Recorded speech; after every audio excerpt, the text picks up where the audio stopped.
Hello, hello, hello.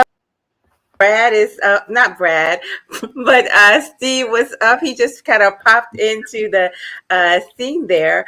Um, there you go. Well, welcome to another evening of Epic Understanding. I am your host, Coach Erica Love, and I have here today some awesome gentlemen. Let's highlight Steve again since you've already met him, right? Steve, this is Steve, and he is on a um, positive men's mental health journey. You know, he is about positive masculinity. True? Absolutely, 100%. All right, hold on. Let's see what other kind of fun stuff I can do here with my engineering. All right. This is Bradford. Bradford, you are a psychologist. Take yourself off mute. There you go. You're off. Hello. All right. Tell the audience a little bit about yourself. Yeah, I'm a licensed psychologist. I primarily do talk therapy, mostly with adults. I'm a father and a husband, and that's pretty much what consumes my life. I got it. And this is King Smith, and he is the head of a men's mental health group with about 1,000 people or so. Take yourself off mute. There you go. Right? Yes. Yep. Absolutely. Hey, Coach Love. Thanks for having me. A little bit. I don't know about me. I do a little bit about a lot. Something that I haven't told you about before was I was a guy that was on that path of negative masculinity. And got turned around real quick. So that was one of the reasons why the group that I got started. And I can't wait to be like Stevie and Bradford over here. I got my first grade that came in, guys. I'm like excited about it too. It's Let's looking go. good. It's looking good. Thank you. You know what? I do realize I am up here with three gentlemen from the Bearded Men's Challenge. How lucky am I? Yeah. All right. So we are all definitely supporting positive masculinity. And just through this conversation that we've been having about positive masculinity, we have highlighted some, let's say, opportunities, right? We'll say opportunities. What's up, Aces Matter? What's up, Ing? Hi, Kenneth. How you doing? What's up, RV Charity? We appreciate all of you guys for hanging out with us. And then, we're also on Clubhouse tonight. Listen, I'm just bold, right? This is my first time having a Clubhouse. And so what did I decide to do? I decided, let me just have them both at the same time, you know? And so, O2 is handling the clubhouse aspect of this, and thank you for getting up at 4:30 in the morning for us. You're in England? No, he's in Nigeria. He's in Nigeria, so he's he's working the clubhouse angle for us there. Say something.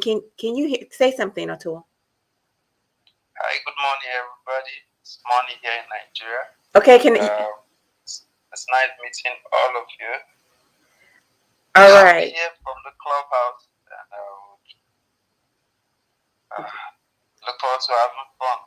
All right, great. Talk to a lot of people here. Yeah. Excellent, excellent, excellent. So he's hanging out from Nigeria. We're just working it out. I'm very, very appreciative. All right. So one of the questions that we wanted to talk about is, do you think we as a community are taking men's mental health seriously? No.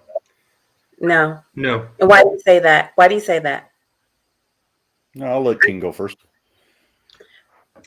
I hope that we're. Oh, King.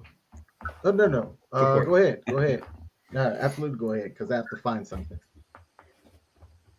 All I right. think with the recent toxic masculinity push, I think men took a hit as a whole. Mm-hmm. I think men and young men are really hungry for healthy masculinity. I think that's being observed in the amount of people flocking to people like Joe Rogan and Jordan Peterson. Mm-hmm. That's not to make a comment on whether they're portraying healthy masculinity or not. It's just an observation that men are flocking to people like this. Those are my initial thoughts. I honestly think that for a long time we forgot masculinity and we forgot to define masculinity and what it really was, and so it honestly started getting associated with absolute foolishness and as if that's what masculinity was. And so that is why I'm pushing the idea of positive masculinity so that we can define masculinity as behavior that we want to see duplicated, and we've lost some of the traditions of honor and integrity, and we've bent towards some of the things that are toxic and unhealthy towards men themselves, not only the community, but men as a whole. This idea that men can't express themselves emotionally is off the chain to me without being seen as, some kind of failure. I think that is absurd. Steve, can you tell me your thoughts on that? So I think what happened was, and rightfully so, we focused on women in the 20th century. They really needed it. They've been oppressed for almost all of human history, and it was time that they had some sunlight on them.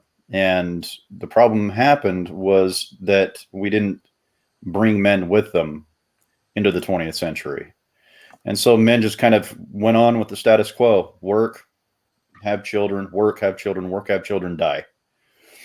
Right. So we didn't really move forward with women.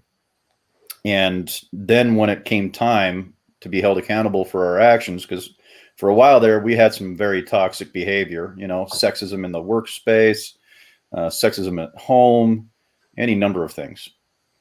And then now you have it where we've learned from history, we've learned from our mistakes. We're seeing a new and better way. Psychology has gotten better. Therapy has gotten better.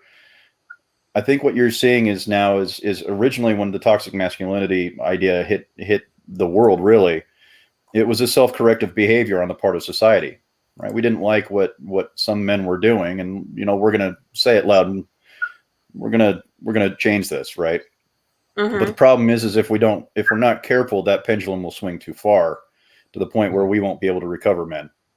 And so the reason why it's so important that we're having these discussions is that we need to make sure that we're not letting that pendulum swing too far, and that we come back in to society as healthy, emotionally supportive men. Okay.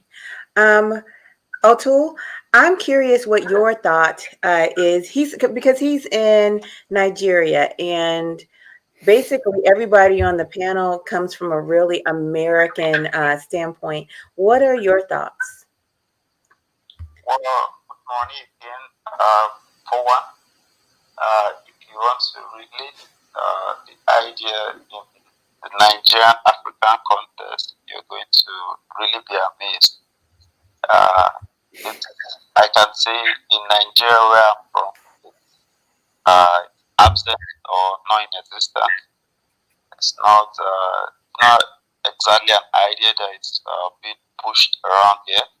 It's not even a subject that is being discussed here. It only took some few years ago before the female gender were given little attention. So bringing it, shifting it back to the male here, like a society where it's male dominated. It's rare. It's a rare thing to find around. But I think with conversations like this, the awareness is going to be able to go out. Up until now, So I just want to hit pause for a second because it is a little bit hard to hear you, just a little bit. But what I hear you saying is this: that the conversation is not being even had in Nigeria. Is that yes, correct? yes, that's what I'm saying. That's what I'm saying. Uh-huh.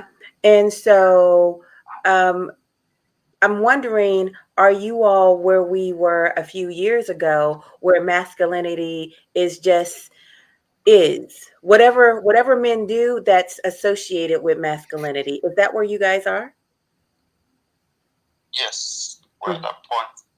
Okay. That's correct. All right. And so you're making an effort to introduce the conversation. Yes, that's what I'm saying. All right, that is great. And then just FYI, O'Toole is a relationship coach. So that is the approach that he takes from this particular idea. I want us together to listen to a gentleman express his thoughts about how he is received emotionally from women, actually, and then from the community when he is suffering a mental health challenge. You know, with my other pay and all the other stuff that I do pretty well for myself. So if I don't get better, or if I don't, work myself back up to the way I need to be. Hold on one second. I'm about 80 a year right now. You know, with my other pay and all the other stuff that I do pretty well for myself. So if I don't get better, or if I don't, work myself back up to the way I need to be, then I'll probably lose that 80. But then I say to myself, like, if I was married, would she stick with me after that? Because I'm like, for real, legit sick right now. You know what I'm saying? It's legit, And that take a real big mental strain on me. But I'm single, so it's not that bad at that point. But I be sitting back thinking like, damn, would a woman really stick with me if I lost that much money just over being sick? Because you have a lot of women who won't. Not saying all, but you got some who won't. Like when I had to walk away from the military, and I lost my career for putting my hands on my first arm the way I did. I had a gun on the dresser, right? At my 9mm there. I used to wake up every morning thinking if I should do it or not. Because I wasn't in a position to really take care of my kids, bro. I got behind on child support all that. It was bad. I eventually caught up, and I'm in a great place today. But the mother of my children, like my baby mothers, they kicked me when I was down. I think they couldn't wait to do that. They was waiting years for that. Like I called when COVID first started, and I wasn't making the payments like I was supposed to because of the job that I was working. And so I called her, and I said, hey, is our daughter all right? The COVID got here, and all that, we just learned about the disease, so I'm just making sure my daughter's straight. She told me, your daughter is fine, and I hope your ass catching it down so we can at least get your Social Security since you can't do shit for it no more. Hung the phone up. I'll never forget that. I'll never forget it, bro. And that's what made me work harder and get to where I am today. That woke up an animal in me I wouldn't even believe. You know what I'm saying? Because I never got asked, how you doing? I never got asked what's going on. Nobody picked up the phone to call me. Nobody tried to even send me $20, bro. When I was in Iraq, nobody never even sent me a magazine to jack off to. Nothing. I ain't get nothing from nobody. When I got off the plane, and everybody was meeting their families and whatever, my family wasn't even there. I ain't had nobody greet me when I got off the plane. So yeah, I went through a lot of mental health things, but you know what? When I talk about these things, bring it up, I'm crying about it. I need to push on. Stop crying. You'll be all right. You a man. Keep it moving. You sound like a little bitch right now. See what I'm saying? So, in a way, I have empathy for people, but I never had sympathy because of the things that I went through. Now, if I can lose a job, come back and make over 120 a year, I feel like they can do it too. At the end of the day, you know. But I just empathize with people, man. I don't have no sympathy, but at the end of the day, from what I just told you, bro, hell no, mental health ain't taken seriously. No, it's not. We looked at, when we have mental health problems, we looked at as failure as men, and we looked at, and we get called dusties when we have mental health problems. You know. All right. Now he said a lot in this you know, in this recording. He said a lot, right? And when I'm picturing this, I'm picturing it from so many angles. Brad, I want to hear your first impressions of this, if you don't mind. Oh, my heart really hurts hearing him share all that he's experienced. I was missing about every 15th word. I couldn't tell if he was if he said he had. I know he said that mental health wasn't taken seriously, and that his family wasn't there for him, and that the mothers of his children gave him no attention. But I couldn't, and I know that he said that I think I heard him say that the armed services branch that he was with didn't check in on his mental health at all. But I don't know if I heard him say that he went to see a therapist, or, you know, it's not a knock on him. I you know, what I heard him say was that one of the mothers of his children said, I wish you would die, because then at least you'd be good for something. And that was the kick in the pants that it took to get him to go and, you know, quote unquote, man up. But hearing how alone he felt with everything that he was going through, and that it wasn't safe for him to express how alone and how much suffering he was going through, it certainly hurts the heart.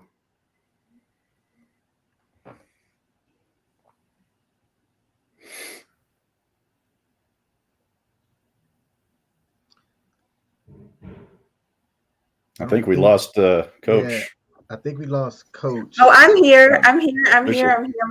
You could not hear me. I was saying, as King, I'd like to hear your thoughts. So I'm glad that I actually found it. What he said, I think that there comes a point that a lot of people or men may come to a point where they don't feel like they're doing enough to provide or kind of do what society tells most men like they should do. I came across this person's post on Twitter, and I was very interested to kind of hear more. But what this guy talked about doing was, he said he planned on, if he ever got rich, set up an affordable rental accommodation for single dads in his area, fully furnished. And the reason was to help dads get back on their feet after a relationship breakdown. And this isn't hard stats, but about 2/3 of the guys that are inside of my group, when they're coming through a major change, it's more of a relationship change where that, you know, it ended, or, you know, for some reason, and they go through a period of depression where they may not know that it is depression. I can speak for me and say that when I was making some bad choices in life and bad decisions, I was in a depressed state. Didn't know it, didn't know what to call it, didn't seek, you know, help either, but was making all the wrong choices, and it definitely did not lead to a healthy marriage and was one of the factors in the marriage ending. But I recall telling a group of guys that were close friends of mine, and or so I thought, and one of the guys that was in the group was like, and I don't know if we can cuss, so I ain't gonna say it, but he was like, hey, stop being the B word. You know what I'm saying? Man up. You know what I'm saying? Quit crying about the problems that you're going through. And I'm like, man, this is the first time I've ever relayed to any of y'all like what y'all, what I was going through. And out of the 5 that I had talked to about it, it was just one that said that. And I was even like, hey man, let's have a private conversation, because where is this coming from? Like, I've never been rude to you or anything like that. So, don't, like, that's not how you should approach somebody, you know what I'm saying, that is telling you, what they was going through at their most vulnerable. And it took me a while to kind of get over that. But to go back to this guy's tweet, he said one of the reasons why he thought about it was when his marriage broke down, he had a massive financial burden, no home, and nothing aside from the clothes that was in his wardrobe, and he just wants to help men get back on his feet. And it prompted a thought for me to go, man, I can name veterans homes, I can name women's homes, and a couple of different places. I can't name a single just like guy's home, for something kind of how this guy had thought about it. And it got me to thinking if that's just a me thing or if that's a society thing in total. That's it. Excellent. Steve. Yeah. So that's tough. That's a hard message to hear. The first thing I noticed really is that, within the first 5 minutes, he established, I think it was about three or four characteristics about his life that he was concerned about. And, part of the myth of malehood, I guess you would say, is that we don't have feelings. Because we're always taught to suck up your feelings, man up, don't complain. And so many of the complaints against men is we have no feelings, right? We don't react sometimes. And I think what is important to note there is that he exemplified what men are really like. We have very deep feelings. We have deep thoughts. We have concerns, like deep concerns. His child being one of them, his career, his home, his money. Like, there's so many things. Am I going to find a woman that'll stay with me through the hard times? So many things in there that really should give everybody that listened to that a clue as to understanding how to think about men's emotional states, right? When a guy is quiet, that's when you should be concerned the most. When he gets that 1,000-yard stare eating at the dinner table. Or let me go off on a little bit of a tangent. Just bear with me for just a second. What does a man do during, throughout his day, right? He goes to work. First thing he goes to work, right? Does his job, then gets off of work. Then what does he do? Well, sometimes he sits in his car for half an hour. Tells his wife he's working late. I'm going to sit in the car for a half an hour and just think, sometimes cry, right? I'm going to go home. I'm going to eat dinner. I'm going to do all the other chores that I got to do. Take care of the house, take care of the wife, take care of the kids, right? Now I'm going to go to the bathroom and I'm going to be in there for 30 minutes because I need something. I need some quiet. I need somebody not on me, right? So for a lot of men, a majority of their day is taken up waiting for that 5 minutes, that 30 minutes of just peace and quiet. No expectations, no one crawling on our back, no one complaining, just peace and quiet. And this is something that many, many men do. or they'll be out in the garage, right, away from the rest of the family. But either way, when we don't address men's feelings, what we do is we lose a father in the home. We lose a husband in the home because he's not there. He's not there emotionally. He's not there mentally. Mm-hmm. Right. And that's what that man was talking about. He wasn't there emotionally. Right. The depression was probably more apathetic because apathy is a really difficult one because you don't know you got it because you don't care. You don't care about anything. Right. And it sounds like he was in a state of apathy. He just didn't care. Why be here? Doesn't matter. I don't care. And to get to the point of that kind of level of abject apathy takes an immense amount of mental toll on somebody.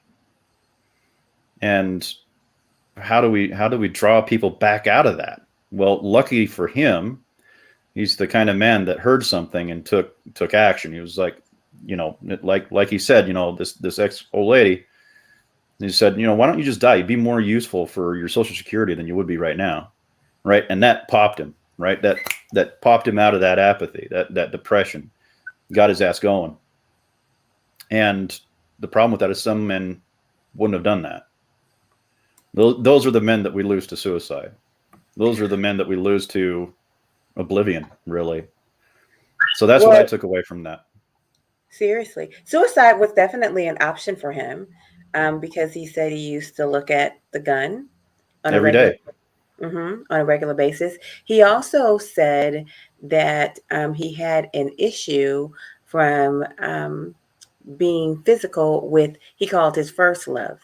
So he had an issue with that. So he is accustomed to solving problems with violence. Okay. And the other thing that I heard was this, is that he wasn't getting the response from anybody that he needed. And so you guys have this bro code, right? But it doesn't seem to me that it includes honoring one another in your toughest times, because it doesn't seem to me that you guys know what to say to one another when you are in that most broken place. I would have to say, overall, society-wise, that is the biggest difference between men in general and women in general. Because if a man is not going to help a woman will reach out and help a woman. But you guys are just now recognizing and giving permission to one another to do that. Yeah. So one of the things, though, really quick here to jump in, men, we can go to our brothers, right? We can go to our brothers. We can go to our friends, who we oftentimes call our brothers. Mm-hmm. We know that we could go to them and talk to them about it, but we don't, because we don't want to be seen as weak. We don't want to be seen as pathetic. We don't want to be seen as another problem that dude's got to deal with. Okay. So we hold it in. And we don't ask for help because we don't feel comfortable being able to ask for help. And that goes along with, therapy, mental health, So I guess what I'm saying is you can go, but it's like you're not getting what you need. So I feel as if you literally said what I said, but in a different way. You're not getting what you need. It's not safe. It's not a place of protection, honor. You are somehow stripped of what your identity because you've expressed yourself. And so I'm wondering, where is where is the connection where's the road really for mental health in the idea of bro code? Well, first of all, we need to give our fellow man permission. Mm-hmm. It's okay to cry. It's okay to seek help. It's okay to go to a therapist. It's okay to talk to me. It's okay to talk to other men. Crying doesn't make you weak. It never has. And that's always been the biggest mistake we ever made, was that crying was somehow a sign of weakness, whether we attributed that to femininity or not. And I hope to God people aren't doing that. Mm-hmm. But for the longest time, society didn't have time to worry about men. You know, we were the ones dying early for whatever reason, you know, war, drafts, you know, disease, defending our country, defending our towns, defending our wives, defending our kids. A lot of men met their fates with violence.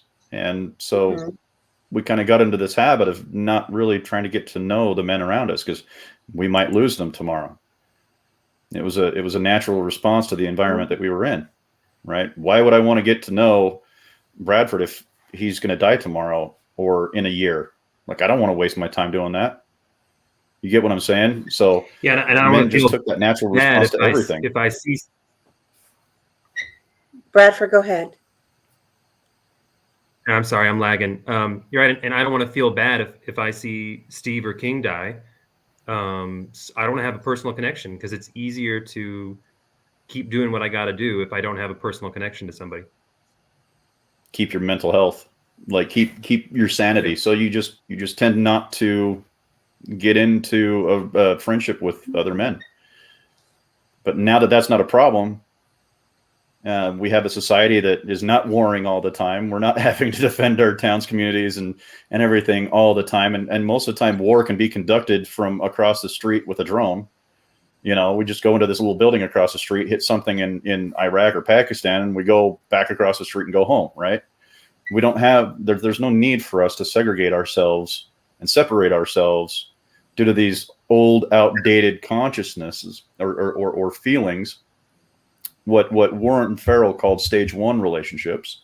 It's time to kick our butt into the 20th century, into stage 2, which is more goal oriented, more relationship oriented, more emotionally connected with our partners, right? That's what we need to help men do, but we have to destigmatize mental health first. We have to give men permission to get help. Wow.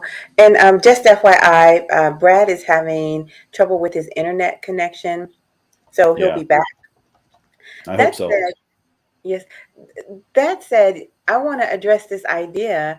You said that men need to get healthy so that they can be, you know, in better relationships with their partners. But my thought process is that men need to get healthy because men need to be healthy human beings. Well, the only pushback I'll give on that is that the best thing that can happen for a man is to get help, because when men don't get help, they become frustrated. Frustration leads to anger. Anger leads to hatred, vitriol, aggression, and the next thing you know, you've got men out there committing, you know, assault in every form and fashion. There's some that believe that some forms of sexual assault and rape are committed as a desire to regain power rather than enforce their power on someone else. It's men don't feel powerful anymore. Whether that's true or not, I don't know, but that is one argument that there is out there for it. But one way or the other, the buck stops at men. Like, if we want to decrease assault, get men help. If we want to decrease sexual assault, we need to get men help. If we want to decrease the violence of all types, we need to get men help, because men are at the top of every single one of those columns. Yeah, I agree. It's just that I want to focus on men outside of the idea of a relationship. I think that it is important for men to get healthy as a whole human being and then deal with the relationship aspect of it. And so it's not that, it's not that I disagree with those particular dynamics that you discussed. It's just that men need to be healthy within themselves, full stop. And then after you become a healthy human being, you can deal with yourself in a relationship. Because the idea of needing or having too much pressure on you, the idea of dealing with all of these emotional dynamics with your wife and your kids, and your work, the reason why that crushes you is because you're not a whole person, or you're not healthy within your own singular tower, you know. Right. So you cannot be two if you're not already one. You have to be one first. So Right. that's just my thought on that. Well, just to Brad, step in second. really quick, because I've taken up a lot of mic space, but I just want to say I absolutely 100% agree with you. If we're going to have healthy relationships, we need to start with ourselves, and we need to get the help that we need. Whether or not you came from a healthy environment growing up as a kid, getting mental health help can do a lot of good, because sometimes we just create bad habits that need to be addressed as well. So getting mental health help, therapy for whatever might be ailing you is important to do, so that we don't go into these relationships bringing bad experiences and bad luggage with us, and then throwing that onto our partners, making the situation worse. So that's for sure. Brad, did you have anything you wanted to add right there? You were in and out. Yeah, I'm feeling flustered. I think just echoing and agreeing with both of you. No one's ready for a relationship with another person until they love themselves, and I think that for many generations, men's ability to love themselves and express love has been extremely limited. And so, in the movement of kind of building self-esteem for men, I want to replace words like bad with maladaptive. We learn to do these things from our childhood environments because they were the best things we could do in those environments. They were adaptive at a time, but they're not adaptive anymore. Right? There's, so that we can have forgiveness and grace for ourselves. Because, man, shame is a killer, literally. You know what? That's why it's good to have a psychologist on board, Maladaptive, that's actually a perfect sentiment. Bradford's straightening my ass out. Now look here, buddy. All right, yeah. That's why this is good. That's why this is good. Okay, I want to talk about how grief and rejection show up in men. I can speak a lot about grief, but like I said, I've already taken up a lot of mic space. Well, you actually might have to talk because, grief. Okay, so I think the last time that I can recall experiencing grief was the pass of my grandmother. And it was my grandmother on my mom's side. And I can only think back to about twice since I was 15 that I've cried in public in front of people. And one of the last times, the two times in the last, 17, 18 years, was at my grandmother's funeral. And my daughter was there and she saw me cry. And it was interesting to me that afterwards, when we were talking and stuff, she said, "Dad, that's the first time I've ever seen you cry in her life." Right. And I was like, well, I don't think I can recall ever experiencing grief the way that I felt, just in that moment, seeing them lower her, down into the ground. And I was like, and I started crying. I was like, was it weird to you? She goes, no, I just, you know, I've never seen you cry. And it made me think about when the last time like I saw you cry. And I said, well, and I recall what I told her. I said, well, it's typically not good for somebody to see a man cry. And I wished I didn't say that then. Um, Mhm. but that is what I told her, with like why she hasn't ever seen me cry. I've cried in private, just kind of gotten through the feelings that I had to feel, and then stoic face and on with the rest of the day. So where do you typically cry? Where do you typically cry? Uh, I don't know if you've heard the phrase on Friday where the Debo had snatched this one guy's chain and the other guy ran off, and he said, "Hey man," uh, hey, he was like, "Hey man." He's probably gonna cry in the car, you know what I'm saying? So like that's I'm like on Mm, the way home, whenever I had a commute and I've had a thought about something that maybe just frustrated me, made me angry, but I didn't want to take out that energy by punching somebody's face. Just cry, get it out, and lose the urge to punch somebody in the face. But that was me years ago, way before therapy, where I had a tendency to want to punch people in the face for matters of them making me feel like they've transgressed me. wow, wow. That's the second time this idea has come up. Men cry in the car, and you said it was in a movie. Brad is shaking his head. So I guess that's the thing. That's the place.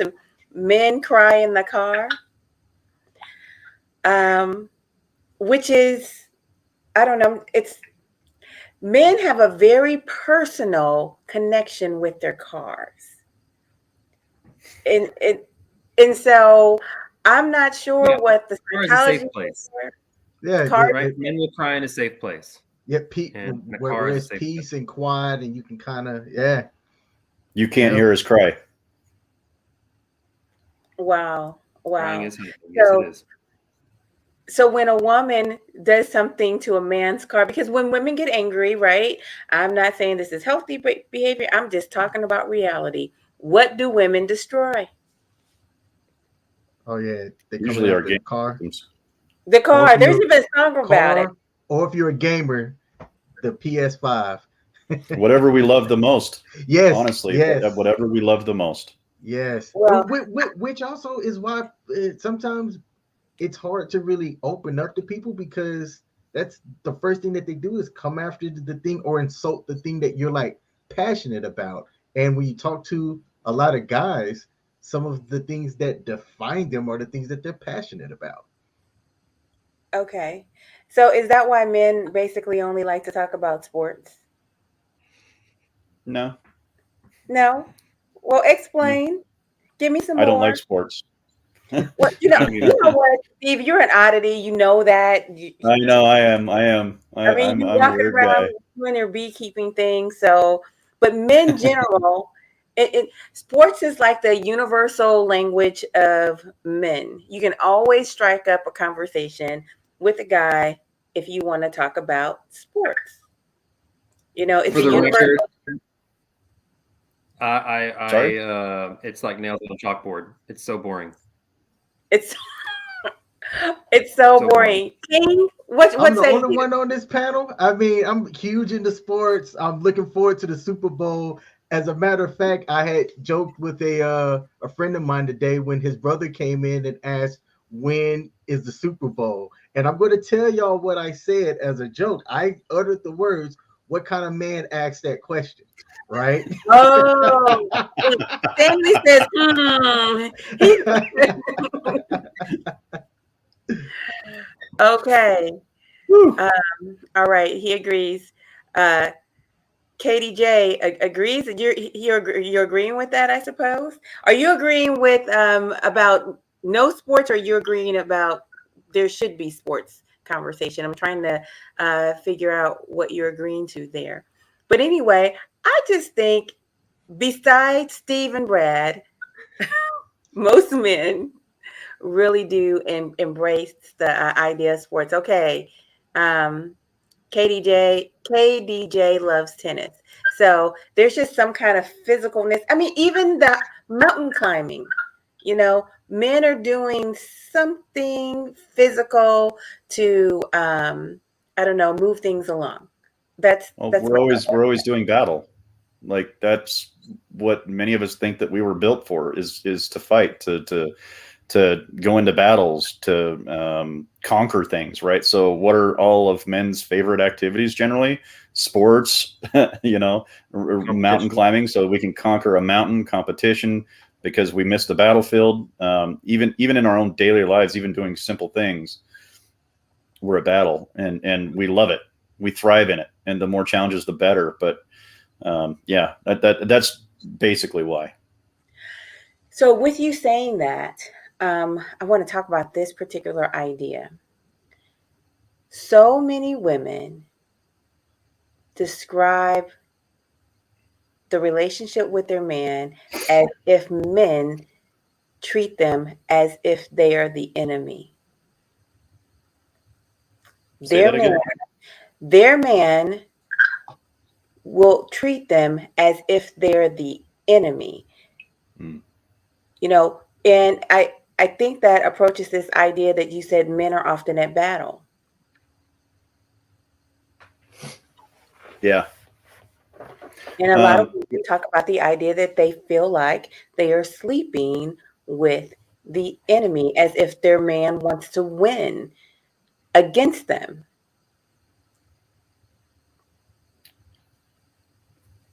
Nobody gonna answer that? No? Oh, man.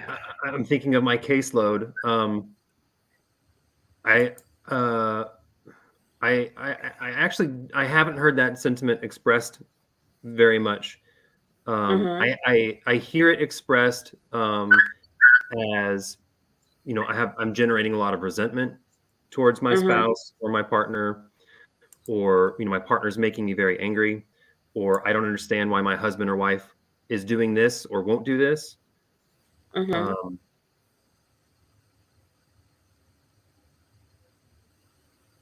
Yeah, honestly, I hear a lot of men sharing their feelings that they feel attacked and picked on. I think that's right. I think that nagging is received as an attack. For sure. I think nagging is received as an attack. I think just that constant complain. Why didn't you do this? Why didn't you do that? Why didn't you do this? So the way women often communicate to men feels like an attack. But let's hear this. How can women talk to men in a way that is motivating? Okay, Steve. Men have egos. Take advantage of it. If the garbage needs to be taken out, be like, "Hey, handsome husband of mine, who's so strong, will you please take out the garbage?" It sounds funny, but appeal to man's nature. We are we have an ego, and we're strong, and be like, "Hey, will you help me with this thing?" If you ask a man to help you, that man will probably do damn near anything you want him to do. Like it ain't hard. We need, and this is something that I really wanted to key in here, men need to feel needed. We desperately desire that. So that's what I wanted to say. I think that's fair. I do. I really do think it's fair. So there needs to be a class on how to motivate your man. One of my favorite books to hate on. One of my favorite books to hate on is the 5 Love Languages. Ooh, why? Because it's good and it sounds so cliched, and so I just I love to hate on it. I love to make fun of the name, and I reference it quite often. And if anybody's curious, you can watch a 5-minute YouTube video, 10-minute YouTube video on it, and pretty much get everything you need from the book. And so to answer that question, Coach Love, is everyone benefits by knowing how they feel affection and how their partners feel affection. Steve is talking about words of affirmation, right? Stroke a man's ego. But there's also touch, quality time, acts of service, and gifts. Those are the 5. And everyone benefits knowing how they feel, how they receive affection, and how their partners receive affection. Mostly we assume that the way we receive affection is the way our partners receive affection. And sometimes that's true, but often it's not. So it's funny that you mentioned that book because I was, in our education station in the Beehive, I was definitely thinking of dropping a link. So that's just confirmation. I need to drop that link so we can all start talking about it. So what's your love language, Bradford? Touch. Touch. What's yours, King? Acts of service. Me too. Acts of service all day long. That makes me feel loved, appreciated, and it makes me feel safe. It definitely makes me feel safe for sure. Touch and time for me. Touch and time. So I was thinking that you were going to say words of affirmation, but I guess we all have a need for all of it. Yeah. But yeah, okay. Yeah, I don't need I personally don't need words of affirmation because I'm a badass. Yeah. Self-esteem is a lovely thing. That's right. All right. See, ego. Men have egos. A big ego. Well, I guess a little word of affirmation wouldn't hurt, right? And then she said, because you're a badass, that would just help. Yep. Confirming your identity. All right. So I want to go back to this idea of rejection, and I want to talk about how men as adults navigate connection with women, just like approaching women. And I'll say this. There's an idea, and there's something I see. Men will emotionally pull women's ponytails in adulthood. What? They will emotionally and mentally pull women's ponytails in adulthood. So it doesn't have to be sexual or anything like that. But upon meeting them, to test their ground, even if they like them, right? If they think they're a good person, they will pull their ponytail, whether it's with an insult or whether it's annoying them. That's how they pursue connection. And out here in the internet world, it can come off insulting. I think men have a little bit of, I don't know, they haven't gotten out of that habit. Bradford, why are you smiling? Yeah, it's fun to having funny thoughts as you're talking. Yeah, I think it's definitely a bid for some kind of attention. And my mind first went to the dating scene where, at least in my experience growing up, girls would respond well to that. Girls would pick somebody who kind of makes fun of them over the guy who doesn't make fun of them. And interesting.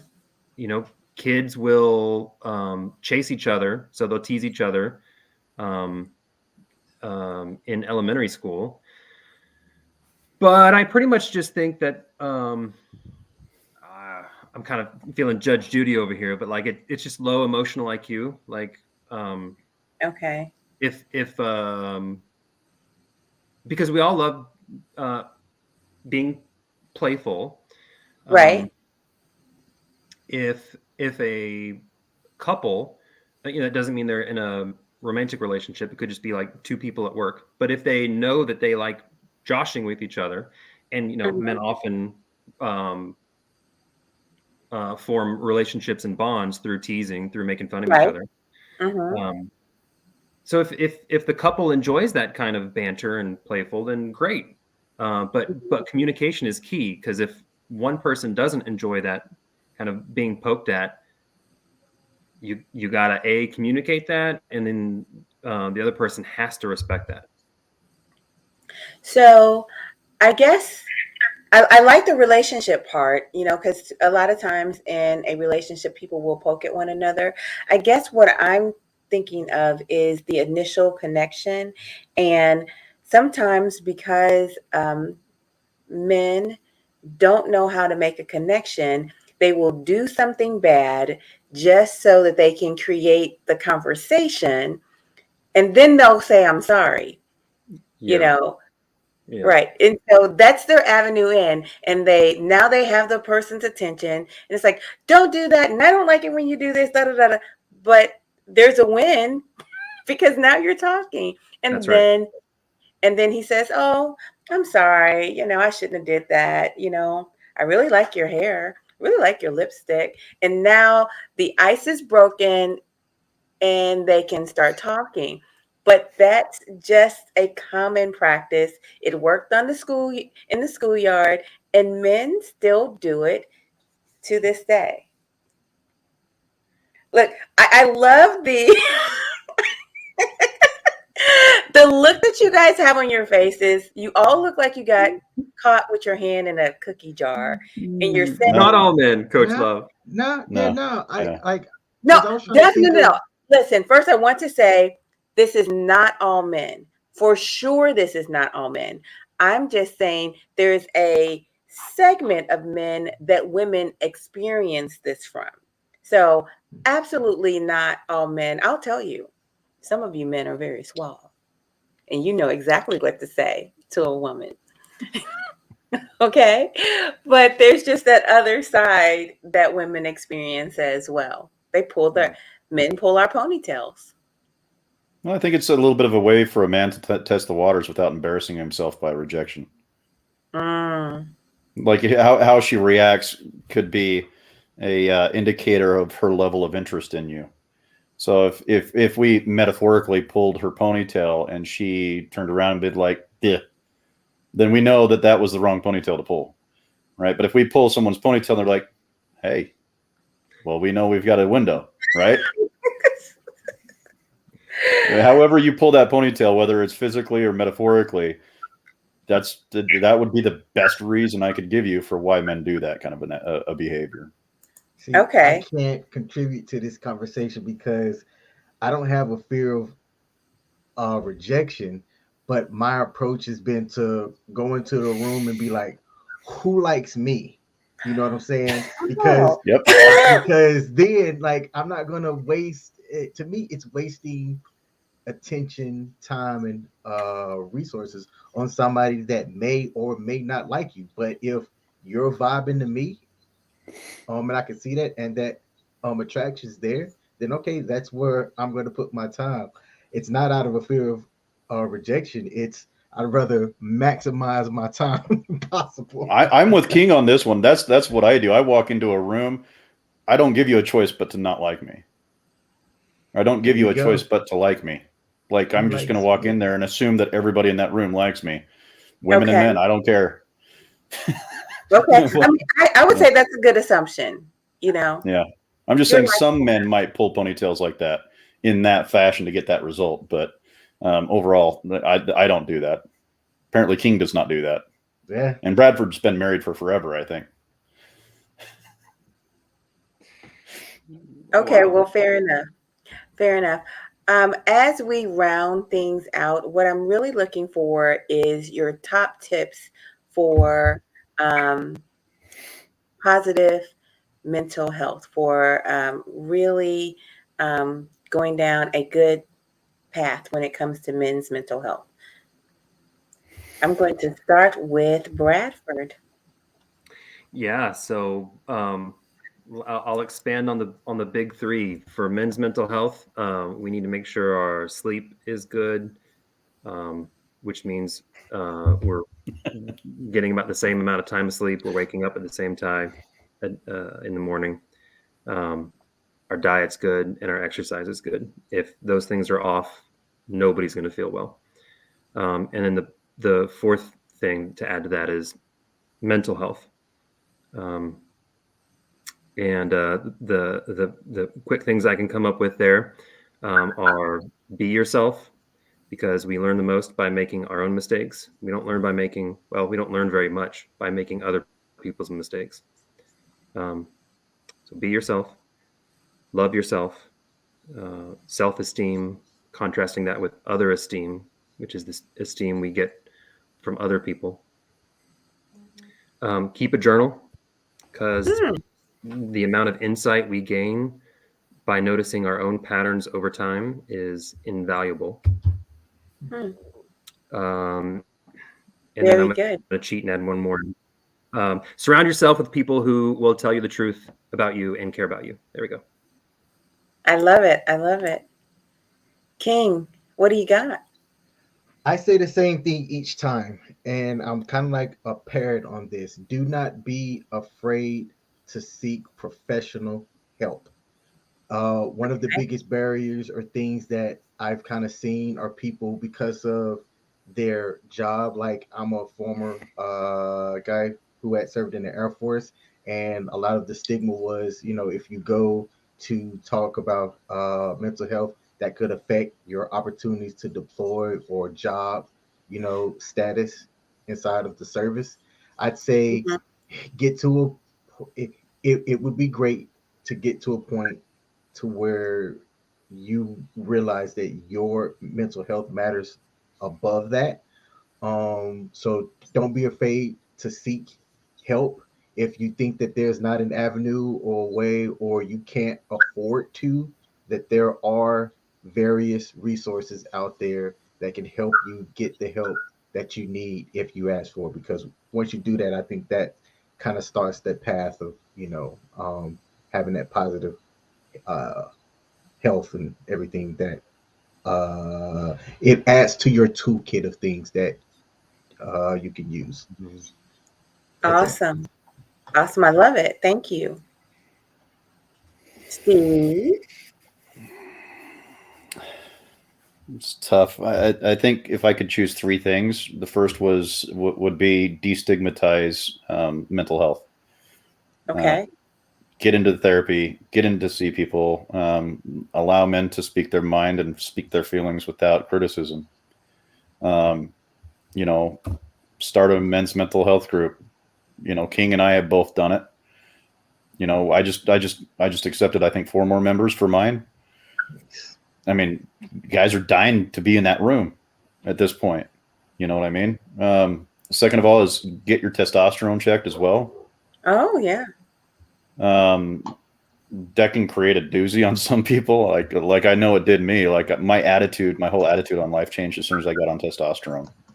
Like I just felt better in every way. Like I had more energy. I was sleeping better. Obviously my sex drive was better.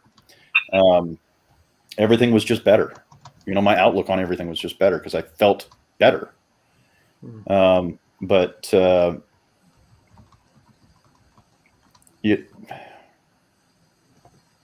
I don't know. There's so much that I would cover on this, but I'm going to feel bad because I'm going to think of something in about a half an hour. I'm going to be pissed off at myself. Oh my gosh. I guess something that I would like to say is, I would like to see men stop being afraid to be affectionate towards other men. Okay. Give your friends, give your brothers hugs. Tell them that you love them, because it's likely that nobody else is telling them that. Yeah. Yes, testosterone is they just take blood, have it taken off. They send it off to a lab, and the lab determines how much your testosterone levels need to be adjusted. But yeah, I would like to see men being more affectionate to other men in that sense, where we can have a level of intimacy between men that is obviously acceptable for your group. But I mean, being able to hug your friends, tell them you love them, is incredibly important. And I know one guy in particular I was telling that to, and he was like, dude, I'm so glad that you were telling me that, because I was so depressed. Like, I just wanted to kill myself all the time. But every time I'd see you and you were telling me that you love me, it pulled me out of it. Wow. Like, it's the small freaking things that we have no idea affect people. But one thing that we do know for sure is that no one has ever wanted to die because someone said that they loved them. You know, not. I mean, I'm sure that you get what I'm saying. When people feel loved, they don't feel like ending that life. Yeah. Generally, barring any, you know, serious mental conditions. But, you know, it's just like people don't go into a therapist's office and say, I want a divorce from my husband because he listens too much. You know, we just need to pour copious amounts of love on people. Honestly, it's my personal opinion. I agree with that. That's hence Coach Love, right? Yeah. There you go. Pour copious amounts of love on people. My final thought is really this: be the CEO of you. All right. Don't delegate out your well-being to other people. Take charge of it for yourself. Be present in your own life, and you will find that good things will happen. Those are my final words. And of course, you can find me at Coach Erica Love. King, where can they find you? Everywhere at the actual King Smith. I'm literally on all social media platforms at the actual King Smith. All right. And Steve, where can they find you? I am on Twitter as sjordan_ih, and I am on YouTube. I have a channel there called the Shade Tree Intellectual, where I'll be focusing on. So I've got 3 appointments in the next month and a half with men's rights supporters and men's rights activists, as well as females and males. But I'll be discussing a wide range of those topics on my channel. And I am selfish when it comes to Bradford. You have to contact me to find Bradford. I'm here with you, Coach Love. There you go.